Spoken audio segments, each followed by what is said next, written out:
بسم اللہ الرحمن الرحیم۔ السلام علیکم، میں ہوں علی اصغر اور آپ دیکھ رہے ہیں میرا یوٹیوب چینل تحریک لبیک پاکستان۔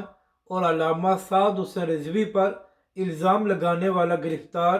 اس ویڈیو میں ہم اسی کے متعلق بات کریں گے۔ ناظرین کرام، جب عمران خان کی حکومت میں تحریک لبیک پاکستان پر ظلم ہو رہا تھا تو فواد چودھری صاحب فرمایا کرتے تھے کہ اب ہماری حکومت تحریک لبیک پاکستان کو سیاست نہیں کرنے دے گی، اور جو بھی تحریک لبیک پاکستان کا ساتھ دے گا اس کے خلاف قانونی کارروائی کی جائے گی۔ یعنی کہ ناظرین کرام، تحریک لبیک کے کارکنوں کو یہ دھمکی دی جاتی تھی کہ تم لوگ تحریک لبیک اور علامہ سعد حسین رضوی کا ساتھ چھوڑو ورنہ تمہارے خلاف کارروائی کی جائے گی۔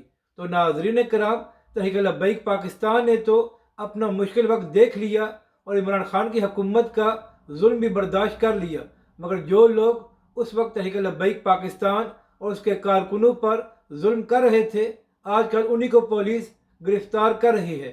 اسی حوالے سے ایک خبر سامنے آئی ہے کہ اب سے تھوڑی دیر پہلے پولیس نے فواد چودھری صاحب کو سپریم کورٹ کے باہر سے گرفتار کر لیا ہے۔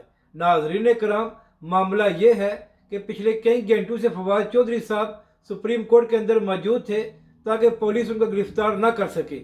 ناظرین کرام، سپریم کورٹ کا وقت ختم ہو گیا تھا، مگر اس کے باوجود فواد چودھری صاحب باہر نہیں آ رہے تھے تاکہ پولیس ان کو گرفتار نہ کر سکے۔ لیکن جیسے ہی فواد چودھری صاحب سپریم کورٹ کے باہر آئے ہیں تو پولیس نے ان کو گرفتار کر لیا ہے۔ تو فواد چودھری صاحب، جس پولیس کو آپ کی حکومت تحریک لبیک کے قائدین اور کارکنوں کے خلاف استعمال کیا کرتی تھی، آج وہی پولیس آپ کے قائدین اور آپ کے کارکنوں کے خلاف استعمال ہو رہی ہے۔ اسی کو مکافاتی عمل کہتے ہیں۔ اپنی رائے کا ضرور اظہار کریں کہ آپ کو یہ ویڈیو کیسی لگی، اور ہمارے اس چینل کو بھی سبسکرائب کریں۔